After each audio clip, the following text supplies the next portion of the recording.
할렐루야. 우리 옆 사람과 인사 나누실까요? 예수 안에서 사랑합니다. 네. 하나님과 우리의 관계를 설명할 때 그나마 잘 설명할 수 있는 것, 그게 무엇이냐 하면 이 부모님과 자녀와의 관계를 두고 많이 말을 하지요. 물론 이것만으로는 참 많이 부족합니다. 세상에 어떤 고귀한 말을 다 사용을 해도 하나님을 모두 설명할 수는 없습니다. 그나마 부모와 그 자녀와의 관계를 통해서 설명하는 것이 가장 우리에게 와닿아서 성경에서도 보면은 이렇게 부모와 자녀의 관계를 두고 설명하는 경우가 참 많이 있지요. 제가 한 이야기를 좀 드리자면, 가장 큰 포도원을 가지고 있던 부자가 나이가 들어 이제 죽게 되었습니다. 그래서 자녀들을 모아놓고는 유언을 남기려고 하는데 한숨만 나오는 거예요. 그 자녀들이 모두 그동안 너무 부유하게 자랐어요. 부유하게 살다 보니까 일은 하지 않고 그냥 너무 게으르게 산 거예요. 그래서 그 자녀들을 볼 때에 이 게으른 자녀들을 어찌할꼬, 이들에게 이 많은 유산을 남겨주면 분명히 이들을 더 망가뜨릴 것인데, 이런 마음에 부자가 깊이 생각을 하고는 자녀들에게 이렇게 유언을 합니다. 내가 포도밭에 아주 귀한 보물을 내가 숨겨놨다. 이 포도밭보다, 이 큰 포도밭보다 더 귀한 보물이다. 그것을 찾는 사람이 보물도 가지고 이 포도밭도 다 가져라. 단 그 보물이 충격을 강하게 받으면 부서지기 때문에, 그러면 보물의 가치가 없어. 그래서 내가 얕은 곳에 심었으니까 절대 깊게 파지 말아라 하고 죽은 거예요. 자녀들이 아버지의 장례를 다 치르자마자 그 게을렀던 자녀들이 누구나 할 것 없이 다 어깨에 쟁기를 메고 밭을 가리기 시작합니다. 아버지의 그 말씀을 듣고 마음에 새기면서 행여라도 보물이 부서질까 봐 조심조심 그 모든 밭을 다 하나도 빠뜨리지 않고 샅샅이 얕게 다 팝니다. 결국 보물을 찾았을까요? 못 찾았을까요? 다 예상하시다시피 보물을 찾지 못했습니다. 그러자 이제 자녀들이 화가 난 거예요. 아버지가 우리에게 거짓말을 했다. 왜 우리를 이렇게 속여서 고생만 시킨 것이냐 하고 원망을 합니다. 그렇게 시간이 흘러서 추수 때가 보니 포도밭에 풍년이 된 거예요. 엄청나게 많은 포도가 맺게 된 것입니다. 왜 그랬을까? 자녀들이 이 포도가 잘 자랄 수 있도록 밭을 얕게 잘 갈았기 때문입니다. 그때서야 자녀들이 깨닫는 거예요. 아버지가 우리에게 주시고자 했던 유산이 이거였구나. 우리의 이 게을렀던 이 모습을 탈피하는 것, 보물도 아니고 이 포도밭도 아니고 내 삶을 제대로 살 수 있도록 성실하게 살아가는 이 마음가짐, 이 나의 좋은 습관, 이것이 정말 필요했던 거구나. 또 이것을 주시려고 아버지가 유언을 남기신 거구나 깨닫게 된 것이죠. 여러분, 이 자녀들의 모습이 혹시 지금 우리의 모습은 아닐까요? 오늘 본문이 에베네셀이라는 말로 끝납니다. 하나님께서 도우시는 그 돌, 하나님께서 도우셨다, 이것을 찬양하고 기념하기 위해서 다 돌을 세워놓고 이름을 지어놓은 거죠. 그리고 모든 성도는 에베네셀의 그 하나님의 도우심을 바라면서 구하면서 살아가고 있어요. 그런데 어느 누가 고생하는 것, 어느 누가 땀 흘리고 수고하는 것을 쉽게 생각할 것이며 그걸 즐겁게 반갑게 맞이할 수 있겠습니까? 하지만 우리를 향한 하나님의 그 사랑과 선하심을 믿는다면 그 밭에서 얕게 쟁기질을 했던 그 자녀들과 같이 그 많은 고생, 그 수고, 모든 환난과 문제 다 우리가 그것을 믿음으로 대할 수 있는 것입니다. 그 후로부터 자녀들이 누구나 할 것 없이 사이좋게 다 밭을 얕게 갈면서 포도원을 더 풍성하게 경작을 했어요. 중요한 것은 하나님께서 우리에게 무엇을 주시나가 아니에요. 우리가 하나님께서 그 예비하신 모든 은혜와 복을 받을 만한 준비가 되어 있느냐, 그것이 중요합니다. 에베네셀의 하나님 맞습니다. 하나님은 우리를 반드시 도와주십니다. 그것도 우리가 바라고 원하는 것보다 훨씬 귀한 은혜를 베푸시면서 도와주십니다. 여러분도 살아왔던 지금까지의 삶을 한번 되돌아보십시오. 저 성도님들에게 그동안에 간증 많이 들었습니다. 하나같이 하시는 말씀이 뭐냐면, 내가 하나님께 해온 것에 비하면 너무나도 많은 것을 받았다. 그렇다고 해서 그분이 세상에서 잘 사느냐? 그런 것도 아니에요. 하지만 알고 있어요. 그 하나님의 은혜가 얼마나 귀한지, 내가 얼마나 자격이 없음에도 하나님께서 얼마나 우리의 삶을 지켜주셨는지 알기 때문에 그렇게 고백하는 것이죠. 결국 뭐냐? 우리가 하나님의 그 은혜를 받을 만한 그런 준비가 되어 있느냐? 이것이 중요하다는 것입니다. 우리의 노력과 우리의 열심이 하나님을 우리 뜻대로 움직이게 할 수는 없습니다. 하지만 하나님은 우리가 상상할 수 없는 귀한 것들을 준비하시고는 우리가 그 귀한 것들을 받을 만한 자가 되기를 기다리고 계십니다. 기다리고 계시는 거예요. 하나님의 생각을 못 하시는 것이 아니에요. 기다리고 계시는 거예요. 그래서 우리의 그 신앙의 노력, 우리의 그 신앙의 열심 절대적으로 필요한 것입니다. 편하게 신앙생활 하고 싶은 것만 골라서 이렇게 하는 것이 아니라 하나님께서 원하시기 때문에 힘들어도 힘을 내서 하는 것이고요, 시간이 없어도 그 시간을 쪼개서 해야 되는 것입니다. 그런데 우리가 자꾸 곁길로 빠지고 방향을 잃어버리니까 하나님께서 고난과 시련이라는 것을 통해서 자꾸 방향을 올바르게 잡아주시는 것입니다. 팽이를 치잖아요. 팽이를 자꾸 칠 때 방향이 틀어지면 어떻게 합니까? 제대로 된 방향으로 틀려고 계속 치는 거예요. 그것과 마찬가지입니다. 우리를 자꾸 어디를 향해서 하나님께서 이끄시겠습니까? 하나님께로 향하는 거예요. 그런데 그 틀어진 길을 바로잡는 곳이 어디냐? 바로 오늘 본문에는 미스바인 것이고요, 그 미스바가 은혜의 장소가 되지요.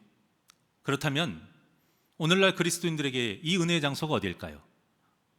교회가 되는 것입니다. 그러니까 교회가 얼마나 귀한 곳이고, 그래서 우리가 이 교회를 하나님께서 기뻐하시는 거룩한 곳으로 만들기 위해서 얼마나 믿음으로 바로 서야 하는지를 반드시 알고 있어야 합니다. 그래서 오늘은 에베네셀의 하나님께서 원하시는 우리의 모습, 어떤 모습을 원하시는지 그 본문을 통해서 은혜를 나누고자 합니다. 첫 번째 원하시는 모습은 우리 모두가 다 주님이 부르시는 곳에 모이는 것입니다. 본문에서는 그곳이 미스바요, 그리스도인들에게는 기본적이고 가장 중요한 곳이 바로 교회이지요. 지금 이제 본문의 배경이 언제냐? 사사 시대를 벗어나는 때입니다. 사무엘이라는 그 하나님의 사람을 통해서 그동안 타락한 삶을 살았던, 잘못된 길로 자꾸 빠져가고 있는 그 사사 시대에서 벗어나게 하시고자 지금 하나님께서 만지시고 치시고 역사하고 계시는 때인 거예요. 사사 시대를 대변하는 말이 무엇이었죠? 여러분들 잘 알고 있으신 것처럼 자기의 소견에 옳은 대로 행한다. 그런데 이제는 하나님의 뜻에 맞게 그 하나님의 뜻에 옳은 대로 행하는 이스라엘 백성들을 만드시려고 지금 사무엘을 내세워서 일하고 계시는 겁니다. 그래서 사무엘을 통해 온 이스라엘을 미스바로 모이게 하십니다. 오늘 5절의 말씀 다 같이 합독합니다. 시작. 사무엘이 이르되 온 이스라엘은 미스바로 모이라. 내가 너희를 위하여 여호와께 기도하리라 하매. 아멘. 자, 이 말씀에 잠깐 자칫 잘못하면 오해할 수 있는 부분이 무엇이냐면, 우리가 이 본문을 두고 흔히 미스바의 회개 운동이라고 말을 하죠. 그런데 이 5절의 내용 때문에 회개 기도를 사무엘만 한 것처럼 이해할 수가 있어요. 오늘 지금 5절의 말씀 보세요. 내가 너희를 위하여 여호와께 기도하리라 하죠. 그런데 그것이 아니라 당시 배경을 알아야 됩니다. 당시 이스라엘 백성들은 하나님께 직접 우리처럼 이렇게 제사를 드리거나 기도할 수 없었어요.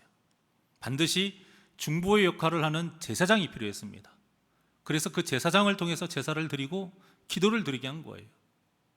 그렇다면 다른 사람들은 그 제사장이 제사하고 기도할 때에 그냥 집에서 쉬거나 팔짱 끼고 그걸 그냥 구경을 하느냐? 그것이 아닙니다. 같이 제사를 드리고 같이 기도를 하는데요, 먼저 이 자신의 몸과 마음을 정결하기 위해서 다 씻고 또 흠없는 제물을 가지고 옵니다. 그리고 제사장을 보면서 가장 자신이 할 수 있는 그 겸손한 제사, 그 자세, 겸손한 자세로 같이 제사와 기도를 드리는 거예요. 그 모습이 지금 6절의 모습으로 나와 있어요. 우리 다 같이 6절을 다 같이 합독합니다. 시작. 그들이 미스바에 모여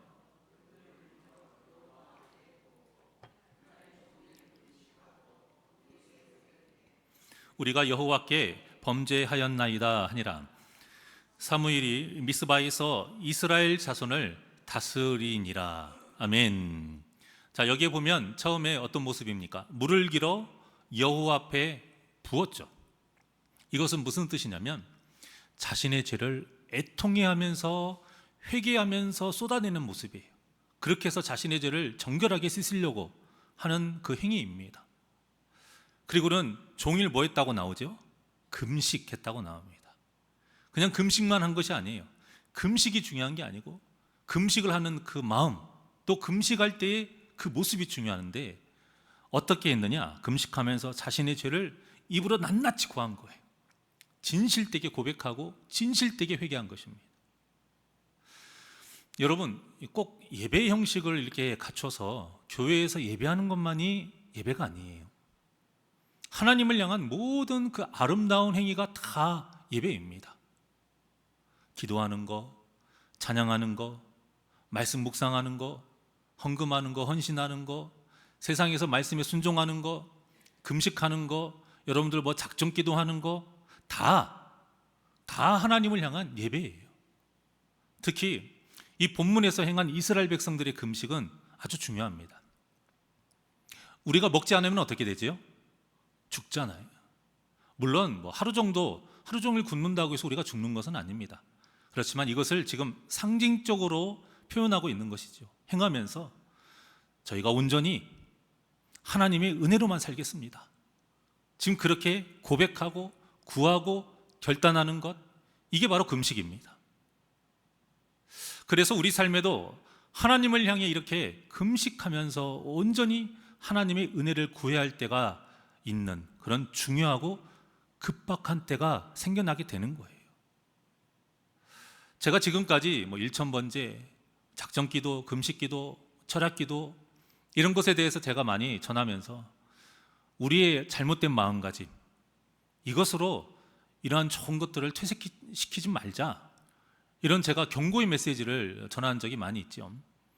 근데 그것은 계속 말씀을 드리지만 하나님을 향한 우리의 그 아름다운 그 신앙의 모습이 미신적인 목적을 가지고 더럽히고 오염시키지 말라는 뜻으로 제가 전한 것이지 그 모든 것이 필요 없다라는 뜻이 아닙니다.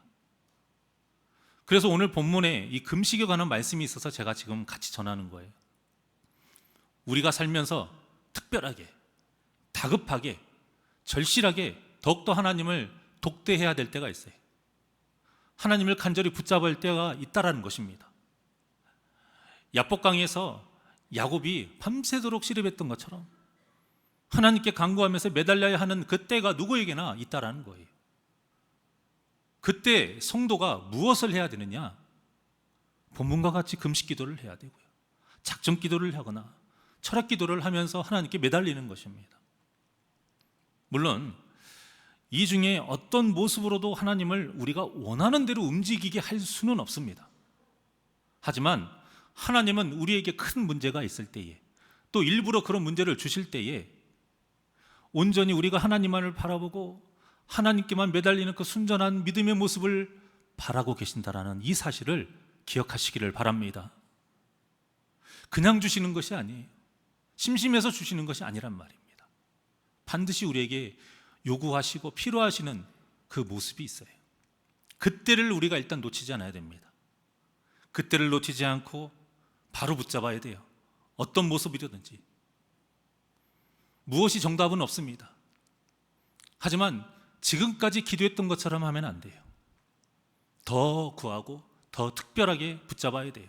금식 기도가 되었든 작정 기도가 되었든 철학 기도가 되었든 그 대표적인 기도가 하나님께 모든 것을 다 걸고 했던 기도, 히스기야의 기도를 우리가 예를 들 수가 있죠. 이때 히스기야가 어떤 기도를 했는가? 금식기도, 작전기도, 철학기도 셋 다 안 했습니다.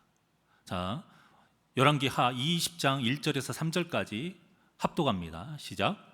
그때에 히스기야가 병들어 죽게 되매 아모스의 아들 선지자 이사야가 그에게 나와서 그에게 이르되 여호와의 말씀이 너는 집을 정리하라 내가 죽고 살지 못하리라 하셨나이다. 히스기야가 낯을 벽으로 향하고 여호와께 기도하여 이르되 여호와여 구하오니 내가 진실과 전심으로 주 앞에 행하며 주께서 보시기에 선하게 행하신 것을 기억하소서 하고 히스기야가 심히 통곡하더라. 아멘. 히스기야가 병이 들었어요. 나을 줄 알았는데 이사야 선지자가 왔으니까 얼마나 기대했겠습니까? 그런데 하나님께서 이사야 선지자를 통해서 너 죽을 거야 라고 전하게 하신 거죠. 그 이야기를 듣자마자 지금 히스기야가 낯을 벽으로 향하고 하나님께 통곡하면서 지금 기도하고 있는 지금 장면입니다. 얼마 동안이나 이렇게 기도했느냐? 자, 다음 4절의 말씀을 보겠습니다. 시작. 이사야가 성읍 가운데까지도 이르기 전에 여호와의 말씀이 그에게 임하여 이르시되 아멘. 이사야가 지금 히스기야에게 그러니까 하나님의 말씀을 전하고 나왔어요. 그런데 성읍 가운데에 이르기도 전에 바로 응답을 해버리신 거예요. 그 정도로 지금 히스기야의 기도는 아주 짧은 기도였습니다. 그래서 뭐라고 그 다음 말씀을 하셨냐면 5절과 6절의 말씀입니다. 시작. 너는 돌아가서 내 백성의 주권자 히스기야에게 이르기를 왕의 조상 다윗의 하나님 여호와의 말씀이 내가 내 기도를 들었고 내 눈물을 보았노라. 내가 너를 낫게 하리니 내가 3일 만에 여호와의 성전에 올라가겠고 내가 내 날에 15년을 더할 것이며 내가 너와 이 성을 아수르 왕의 손에서 구원하고 내가 나를 위하고 또 내 종 다윗을 위함으로 이 성을 보호하리라 하셨다 하라 하셨더라. 아멘. 우리가 잘 알고 있다시피 15년을 더 살게 해주신다고 약속을 하셨어요. 그 이유가 무엇이냐? 6절에 보면 히스기야의 어떤 행위, 어떤 공적이 아니에요. 그것이 아니라고 지금 분명하게 말씀하고 계시고요. 하나님의 섭리 안에서 그 선하신 지금 뜻대로 이루어진 것입니다. 그리고 이제 5절에서 보면 히스기야의 진실된 기도와 눈물을 보았다라고 말씀하시죠. 그러니까 우리가 이 기도의 응답이나 기적을 체험했을 때 보면 우리가 잘해서 우리가 그런 긴 노력 때문에 이루어졌다라고 생각하면 안 됩니다. 반드시 필요해요. 없으면 안 돼요. 하지만 그것 때문에 이루어진 것이 아니고 먼저는 하나님의 선하신 뜻, 하나님의 은혜로 이루어졌다는 사실을 반드시 기억하시길 바랍니다. 우리의 진실된 기도, 눈물, 하나님을 향한 그 간절한 몸부림 반드시 있어야 돼요. 하지만 그보다 앞서서 모든 것은 하나님의 은혜로 이루어집니다. 이미 하나님은 우리에게 이 에베네셀의 은혜를 준비하고 계신 거예요. 그러니 우리가 히스기야의 기도를 통해서 가장 먼저 주목해야 될 부분이 어디냐면 1절과 2절의 말씀이에요. 지금 히스기야가 이사야를 통해서 죽게 됐다. 넌 죽을 거야 라고 하나님의 말씀을 들었어요. 그때 히스기야의 반응이 무엇이었습니까? 바로 기도했어요. 슬퍼서 방황하지 않았어요. 세상 사람들 어떻게 합니까? 이 병원에서 이야기를 들었으면 또 다른 병원으로 가요. 그것이 잘못된 건 아니에요. 근데 그러다가 보면 하늘이 무너진 것처럼 울고, 드라마에서 그런 걸 잘 가르쳐요. 친구들 만나고 몸이 안 좋은데 담배 피고 술 마시고 방황하고 여행 가고 다 그러고 다닙니다. 그리고 내 삶은 어떻게 되나, 그런 것들을 자꾸 방송에서 가르쳐줘요. 믿는 자는 그것이 아니고 이런 큰일이 생기게 되면 바로 무엇을 해야 된다? 기도해야 된다는 것입니다. 히스기야의 이 모습, 가장 귀한 모습은 바로 이거예요. 어떻게 기도했느냐, 얼마나 기도했느냐, 이 이전에 바로 그 하나님의 말씀에 기도로서 하나님께 나아갔다라는 것, 이것이 가장 중요합니다. 자녀의 인생이 중요한 어떤 갈림길인 대학 입시, 회사 입사 시험, 박사학위 심사, 이런 것이 있는데 당연히 기도해야죠. 지금 당장 돈을 막지 못하면 회사가 부도가 나게 생겼고, 집에서 나가게 생겼고, 가정에 문제가 생겼는데 당연히 기도해야죠. 이런 문제를 놓고 지금 금식기도, 작정기도, 철학기도 하지 말라는 것이 아니에요. 반드시 해야 돼요. 오직 하나님만이 이 모든 문제를 해결하실 수 있는 주권을 가지고 계시기 때문입니다. 그런데 그 마음에 욕심을 갖지 말라는 것입니다. 내 계산을 하지 말라는 것이, 미신적인 의미로 하나님을 내 뜻대로 움직이려고 하는 그런 악한 마음을 가지고 하지 말라는 것입니다. 그리고 그보다 더 중요한 게 무엇이냐, 딱 그때에 닥쳐서만 하지 말고 항상 기도하라는 것입니다. 마찬가지로 일천번제도 그래요. 하지 말라는 것이 아니라 성경적이지 않게 천일 동안 매일 헌금하면서 그 이방신이나 귀신에게 치성을 드리듯이 하지 말라는 것이죠. 일천번제는 숫자를 의미하는 게 아니고요, 내가 할 수 있는 최고의 것이라는 뜻이에요. 내가 할 수 있는 최고의 것으로 하나님께 감사해서 드리는 헌금. 우리 삶 속에서 여러분들 일천번제의 신앙이 한 번 이상은 있어야 돼요. 아무리 없어도요, 여러분. 그래서 지금 성경에 보면 예수님에게 그 향유 옥합을 깨트린 마리아의 모습, 이것도 일천번제라고 할 수 있어요. 초대교회 때 자신의 그 재산을 사도들의 발 앞에 놓은 그 바나바도 그 헌금도 일천번제라고 할 수 있습니다. 마찬가지로 초대교회 때 그 복음을 위해서 자신의 모든 그 삶을 드리고 목숨을 바친 순교자들의 삶, 그 삶도 일천번제라고 할 수 있는 것입니다. 중요한 것은 하나님을 향한 마음입니다. 그 순전한 마음으로 지금 미스바에 모여서 이렇게 금식 기도를 했고요, 또 그런 마음으로 우리가 작정 기도를 하고 철학 기도를 하고, 또 그에 앞서서 수시로 우리가 기도하는 그 모습이 하나님께서 바라시는 모습인 것입니다. 이런 준비가 없이는 우리가 하나님의 그 에베네셀의 역사를 누릴 수가 없는 것입니다. 보십시오, 하나님이 능력이 없으신 분이 아니에요. 무엇인가 앞에 하나님께서 하기 위해서는 뭔가 있어야 된다, 이런 것이 아니에요. 이미 다 준비하고 계셨는데 원하시니까 미스바에 먼저 모이게 하신 거고요, 금식하게 하신 거고요, 기도하게 하신 거고요, 블레셋이 쳐들어왔을 때 끝까지 그 신앙을 잃지 않도록 달아보시는 거예요. 사랑하는 여러분, 여러분에게 하나님의 은혜를 받을 만한 믿음이 있기를 원합니다. 하나님께서 예비하신 그 크신 사랑과 복을 받을 만한 기도의 생활을 하시기를 주님의 이름으로 간절히 소망합니다.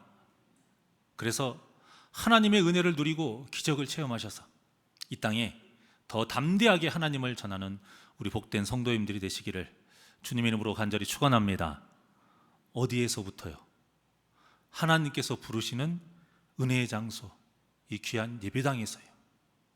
모든 시작은 교회에서 시작하는 겁니다, 여러분. 우리가 골방기도 이야기하죠. 중요해요. 골방기도가 나쁜 것이 아니고 당연히 남아있으니까 중요해요. 그런데 여러분, 교회에서 기도하지 않는 성도가 어떻게 골방기도를 할 수 있을까요? 절박하고 애통함 속에서 눈물을 흘리며 부르짖는 기도를 해본 적이 없으면서 어떻게 골방에서 하나님과 그 1대1의 깊은 대화를 할 수 있을까요? 할 수 없는 거예요. 여러분, 성도는 하나님께서 정해 놓으신 것, 만민이 기도하는 집으로 세우신 이 성전에서 기도하는 것이 가장 첫째이고 먼저입니다. 성도의 모든 신앙생활의 시작은 교회가 되어야 해요. 그러니까 교회에서 먼저 말씀을 배우는 것이고, 교회에서 먼저 기도해야 되는 것이고, 교회에서 먼저 찬양해야 되는 것이고, 교회에서 하나님의 일도 해야 되는 것이고, 전도하는 것입니다. 유튜브나 성경 공부하는 세미나 같은 것, 여러분 함부로 이용하지 마십시오. 물론 저도 좋은 의미가 있어서 여러분들께 권해드린 적은 있지만 요즘 얼마나 교묘하게 비틀어가지고 말씀을 전하는 이 유튜브와 세미나가 많은지 모릅니다. 정말 많아요. 오죽하면 유명한 목사님들, 우리가 다 교계에서 인정하는 어른들, 그분들도 어떤 분의 유튜브 설교가 너무 좋았던 거예요. 그래서 그것을 인용했다가 나중에 이단성이 있는 것을 알게 된 거예요. 그래서 사과를 하고 곤혹을 치른 경우가 참 많이 있습니다. 그만큼 지금 유튜브에는 신학을 배웠어도 혹할 수 있는 영상들이 많이 있어요. 시중에 나온 기독교 서적도 마찬가지입니다. 세미나는 뭐 말할 것도 없고요. 그리고는 그들이 어떻게 하는지 아세요? 이제 서로가 서로를 공격합니다. 왜 내가 틀렸느냐? 나 아니다. 당신이 이렇게 말하지 않았냐? 하면서 자신을 공격한 그 목사님의 설교 영상이 요즘 많이 나와 있으니까요. 딱 그분만 떼어가지고 캡처를 해서 보여주고, 또 인터뷰했던 내용, 신문 기사, 책을 썼던 어떤 그 내용, 그것을 증거로 캡처하면서 반박을 하면 여러분 그 말 들었을 때 틀린 말이 하나도 없다니까요. 그 말만 딱 들으면. 대형교회 목사님들, 유명한 목사님들 이런 비판과 공격에서 하나도 벗어날 수 없습니다. 우리가 잘 알고 있는 얼마 전에 좀 조기 은퇴하신 그 목사님, 실명 거론하기 좀 죄송해서, 그 목사님도 그런 공격 많이 당했어요. 그 공격 당한 증거를 보면 본인이 하신 말씀이니까 틀린 것이 없다니까요. 그런데 이제 그런 말씀들이, 그런 것들이 우리가 분별력이 없으면 그냥 그것만 보고 이런 목사님이었어, 이렇게 생각하게 되는 거예요. 이런 말이 그냥 절로 나와요. 그러면 결국 결론이 어떻게 나냐면 둘 다 잘못한 사람이 돼요. 둘 다. 근데 이들이 증거로 내놓는 것을 잘 봐야 돼요. 앞뒤 다 자르고 오해할 만하게 편집하기도 합니다. 그러니까 여러분들이 우리에게 정말 필요한 게 분별력이 필요한 겁니다. 분별력. 이런 것들을 우리가 어떻게 다 알고 제대로 판단할 수 있겠습니까? 저도 생소했던 사람들, 요즘 뭐 뜬다 하는 분들의 유튜브 추천을 간혹 받아요. 그러면 항상 듣는 건 아니지만 그런 분들의 설교를 보거나 하면 다 찾아봅니다. 무슨 책을 썼는지, 기사를 뭐 어떻게 냈는지, 어떻게 다른 분들은 어떻게 거기에 대해서 반박을 하고 있는지 다 이제 그런 것들을 찾아봐요. 조심스러워서. 그러니 우리가 유튜브나 이런 기독교 서적, 세미나를 통해서 말씀을 배우려고 할 때에 반드시 저나 아니면 여러분들이 믿을 만한 그 목사님께 먼저 물으시고 그걸 보시길 바라요. 그래야 우리의 영혼을 참 진리 안에서 더 안전하게 지키면서 살아갈 수가 있습니다. 그러니 하나님께서 우리에게 부르신 이 새날교회에서 먼저 예배와 말씀과 기도와 그 찬양과 헌신을 통해서 하나님과 깊이 친밀해지는 역사가 있기를 원합니다. 에베네셀이 하나님께서 원하시는 우리의 두 번째 모습은 바로 끝까지 하나님만을 의지하는 것입니다.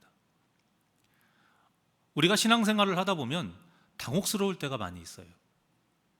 그때가 언제냐면 분명히 사람들도 인정할 만큼 열심히 신앙생활을 하고 또 말씀에 순종하면서 살았어요.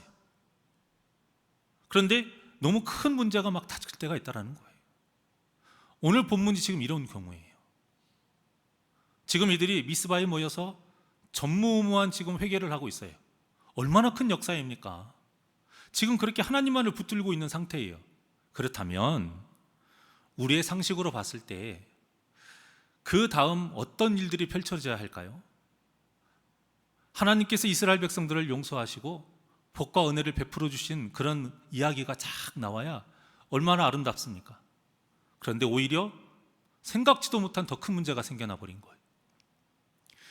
블레셋 사람들이, 이스라엘의 모든 사람들이 지금 미스바에 모였다, 이 소식을 듣고 오히려 공격하고 지금 쳐들어온 것입니다.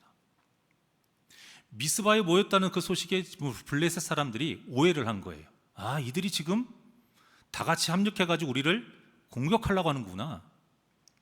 우리가 지금 먼저 이들을 쳐야겠구나. 지금 그렇게 다짐을 하고 온 것이죠. 그러니까 지금 이스라엘 백성들 입장에서는 이 상황이 얼마나 황당하겠어요. 어찌 보면 억울할 수도 있는 상황이지요. 지금 금식하며 회개 기도를 하려고 왔는데 지금 그들의 손에 무기가 있겠습니까? 먹을 것도 없어요. 무기도 없고 식량도 없이 어떻게 전쟁을 합니까? 이런 상황이 이해가 가시나요? 이해가 안 돼요. 이해를 할 수가 없어요. 그래서 저도 분명히 말씀을 드리지만 이해하지 마십시오. 이런 일은 이해한다고 해서 우리가 할 수 있는 일이 아니에요. 왜 이런 일이 일어나게 됐는지 자꾸 따지고 이해하는 것이 아니라 끝까지 하나님을 신뢰하고 붙잡는 믿음을 가져야 하는 것이 중요합니다. 이것이 우리가 성도라면 반드시 해야 할 일이에요. 하나님은 우리의 믿음을 끝까지 달아보십니다. 이 정도면 되겠지? 우리만의 기준이 있어요. 아유, 설마 이보다 더한 것을 바라실까? 이것은 우리 생각입니다. 하나님은 이 정도면 되겠지. 하나님, 저는 더 이상 여기 닿으면 안 돼요 라고 하는 순간까지도 우리의 믿음을 달아보신다는 것을 항상 기억해야 합니다. 지금까지 이스라엘 백성들은 하나님께 제사를 드리면서 실제 삶에서는 블레셋과 같은 가치관을 가지고 있었고요. 그들의 종교생활, 그들의 문화, 여기에 다 푹 빠져서 살고 있었습니다. 하나님을 안 믿는 것이 아니에요. 그런 것은 아닌데 현실에서는 무슨 마음이 있느냐? 그래도 이것은 있어야죠. 이것은 그래도 있어야지 하는 그 마음, 그것이 바로 바알과 아세라를 섬기면서 세상의 풍요, 세상의 안전, 그런 세상의 그 아름다움을 구하고 있었던 것입니다. 저는 지금까지 성도님들의 그 모습을 보면서 자신의 삶에서는 나름대로 그 말씀의 기준으로 살려고 정말 열심히 노력하시는데 잘 하시다가도 자녀의 일에서 무너지는 경우를 참 많이 봤습니다. 특히 결혼하는 배우자를 만날 때 그때 많이 무너지더라고요. 보면은 항상 입으로는 믿음의 배우자를 원한다고, 그를 위해서 기도한다고 그렇게 말씀하고 다니시는 걸 제가 알아요. 신방을 하고 다니니까. 그러다가 막상 내 자녀들이 결혼할 사람을 데려왔다는 소식을 제가 듣죠. 얼마나 궁금하겠어요. 그러면 궁금한 마음에 신방을 해서 물어봅니다. 그런데 입이 이렇게 나와 있어요. 막 불평을 해요. 그러면 제가 철렁해요. 어떻게 하지? 믿는 자가 아닌가 보다. 결혼하려고 지금 마음을 먹었으니까 소개한 것인데 이거 어떻게 하지? 하나님, 큰일 났네요. 기도해야겠네요. 하고 있는데 무엇을 불평하냐면 벌이가 시원치 않대요. 키가 별로 안 크대. 얼굴이 내 자식보다 좀 딸린대요. 부모님들이 잘 사시는 분들도 아니고 직업이 변변찮대요. 많이 배우지도 못했고 이런 것들을 말씀하시는 거예요. 제가 너무 당혹스러워가지고 물어봅니다. 그러면 믿음 생활은 어때요? 한대요. 그나마 다행이래요. 이게 그나마 다행인 일입니까? 지금 그 믿음 생활이 다니냐 마니냐 이런 크리스찬, 썬데이 크리스찬입니까? 아니면 계속 신앙생활을 해왔던 사람이에요? 물어보면 그래도 감사하게 계속 신앙생활을 해왔다라는 거예요. 부모님들 뭐 하시냐고 여쭤보면 교회에서 그래도 중직으로 섬기고 있대요. 그러면 제가 그거면 되지 않아요. 기도하신 대로 됐네요 라고 말씀을 드리면 뭐라고 하냐면 아니 목사님, 그래도 이 정도는 있어야죠. 결국에는 이거를 말해요. 세상의 조건들을 말해요. 자, 이것은 믿음이 먼저입니까? 세상의 조건이 먼저입니까? 분명히 말로는 믿음이 먼저입니다. 그런데 속내가 나오잖아요. 그나마 다행스럽게도 믿는 사례예요. 이거는 두 번째, 세 번째 많이 밀렸죠. 여러분, 이것이 바로 바알과 아세라를 섬기는 것입니다. 본문의 이스라엘 백성들이 지금 우리는 절대 할 수 없는 무슨 추악한 폐역한 죄를 지은 것이 아니에요. 하나님만을 섬기지 않고 내 필요에 따라서는 세상을 향해 눈을 돌리고 한 번씩 발을 담그고 이 정도면 되겠지 하는 마음에 두 마음을 섬기는 것, 우리하고 똑같은 죄를 짓고 있는 것입니다. 지금 중요한 것은 오직 하나님만 의지하는 믿음입니다. 영국에 유명한 넬슨 제독이라는 사람이 있습니다.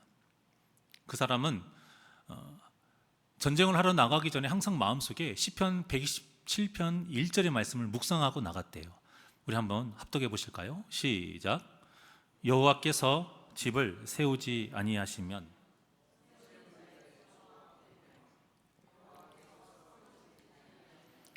파수꾼의 깨어있음이 헛되도다. 아멘. 그리고는 이것을 묵상하고 이 말씀을 탁 묵상하고 군목을 모셔다 놓고 갑반 위에서 모든 부하들이 보는 앞에서 무릎을 꿇고 기도합니다. 그리고 그 기도를 한 후에 출전을 했다고 해요. 우리가 잘 알고 있는 메가더 장군도 마찬가지. 그 장군도 항상 주기도문을 외우면서 전쟁에 임했다고 합니다. 왜 이들이 이렇게 했을까요? 전쟁을 이기는 열쇠는 오직 하나님께만 있기 때문입니다. 그래서 하나님만을 의지했던 넬슨 제독과 메가더 장군은 우리가 알고 있다시피 많은 그 전쟁의 승리를 하지 않았습니까? 오늘 본문에 이스라엘 백성들도 마찬가지. 오늘 이들이 믿음이 너무나도 아름답습니다. 처음엔 블레셋이 쳐들어온다는 소식에 당황했어요. 두려워했습니다. 사람은 다 그럴 수 있어요. 그런데 이들이 광야 시대의 이스라엘 백성들하고는 다른 모습을 보여요. 광야 시대는 어때요? 조금만 힘들고 하면 불평 불만을 냈죠. 그런데 이들이 거기에 대해서 지금 불평 불만하지 않았어요. 지금 8절과 같이 말을 합니다. 우리 다 같이 8절 시작. 이스라엘 자손이 사무엘에게 이르되 당신은 우리를 위하여 우리 하나님 여호와께 쉬지 말고 부르짖어 우리를 블레셋 사람들의 손에서 구원하시게 하소서 하니 아멘. 어떻습니까? 하나님을 끝까지 지금 붙잡고 의지하는 선택을 한 것입니다. 기도를 놓지 않은 거예요. 사무엘에게 다른 거 하지 말고 이 기도를 멈추지 말아 주십시오. 우리도 같이 기도하겠습니다. 지금 싸우겠다라는 말이 아니잖아요. 우리는 싸우러 갈 테니 기도해 주십시오. 이것이 아니에요. 같이 기도하겠다라는 거예요. 그리고 그 결과가 무엇이었나요? 하나님께서 큰 우레를 내리십니다. 그리고는 블레셋 사람들을 다 어지럽게 하고는 패하게 만드신 거예요.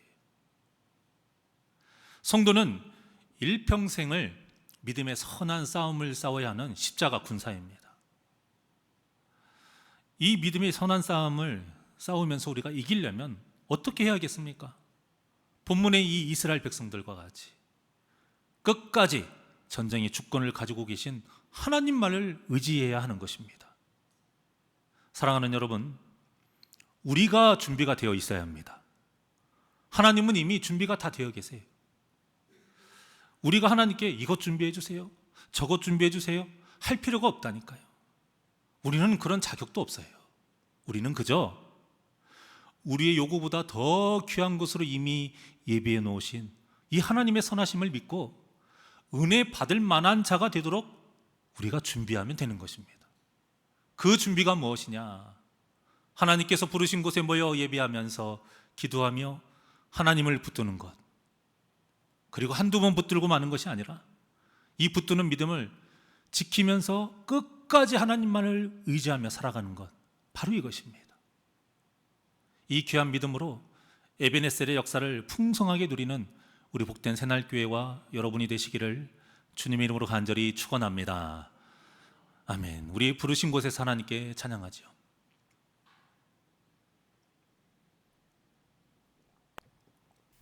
주님이 부르신 곳에 모두 다 모여서 우리 평생 하나님만을 붙들고 의지하며 살아가길 원합니다. 이 마음으로 우리 고백하며 기도로 찬양하겠습니다. 따스한 성령님, 따스한 성령님, 마음으로 보내 내 몸을 감싸며 주어지는 평안함 만족함을 느끼네.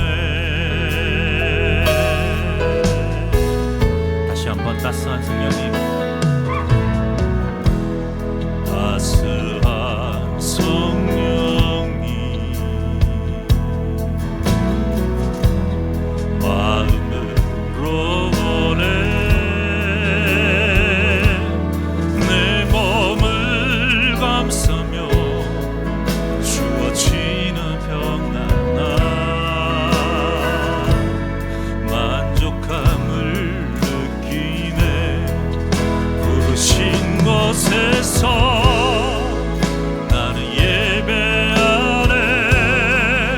어떤 상황에도 나는 예배하네. 부르신 곳에서 나는 예배하네. 어떤 상황에도 나는 예배하네.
부르신 곳에서 나는 예배하네. 어떤 상황에도 나는 예배하네.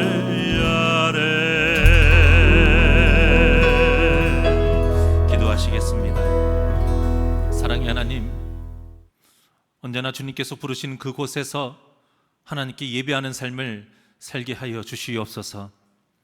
하나님은 우리를 향해 이미 에베네셀의 그 역사를 다 준비하고 계십니다. 우리만 준비가 되면 됩니다. 우리가 너무나도 하나님 앞에 바로 서 있지 못하고 항상 기도하며 주님께 나아가지를 못하고 주님만을 붙잡질 못하며 그래도 이건 있어야지 하는 바알과 아세라를 섬기기 때문에 우리에게 역사가 일어나지 않습니다. 우리의 이 부족하고 연약한 이 믿음을 하나님 강건하게 붙들어 주시옵시고 말씀으로 늘 우리의 믿음을 견고히 세워 주시옵소서. 주님 앞에 온전히 회개하며 나의 더러운 모든 것들 다 내어놓고 하나님 앞에 이 미스바에 모인 이스라엘 백성들처럼 결단하기를 원합니다. 오직 주님만을 붙잡고 살아가고자 결단하기를 원합니다. 어떠한 내 계산도 없게 하여 주시옵시고 어떠한 내 욕심도 다 버리고 오직 선하신 하나님만을 붙들고 끝까지 붙드는 그 믿음으로 살아가길 원하오니 주님 동행하여 주시옵시고 역사하여 주시옵소서. 언제나 부르신 그 곳에서 예배하기를 원합니다. 함께하여 주시옵소서. 감사함 예수님의 이름으로 기도하옵나이다. 아멘.